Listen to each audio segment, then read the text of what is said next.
de l'épée au pinceau. C'est un combat parfois sur la toile. Quelquefois j'ai l'impression de faire un peu l'escrime avec la pointe de mon crayon. Enfin, du moins je mets un peu la même énergie. Sa carrière sportive est impressionnante, son travail artistique l'est tout autant. C'est au lendemain de l'annonce des Jeux à Paris que Valérie Galli se demande comment y participer. C'est décidé, elle travaillera sur le parallèle entre l'athlète et l'artiste, à la recherche de la technique parfaite. C'est un artiste, effectivement, mais par le travail et la répétition d'un geste, on obtient l'excellence et la perfection. Première toile et premier retour. L'exposition est choisie pour figurer au village olympique.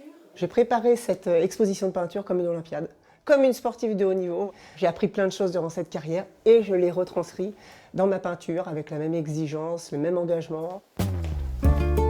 Les Jeux olympiques, une histoire d'amour contrariée pour Valérie Galli.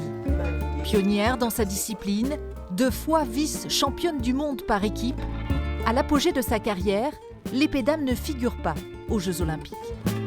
En 96 ou 2000, elle peut enfin concourir, mais n'est pas qualifiée. C'est un rendez-vous raté et puis c'est quand même 4 années à chaque fois d'investissement. C'est une plaie ouverte qui ne se referme pas, on va être très clair.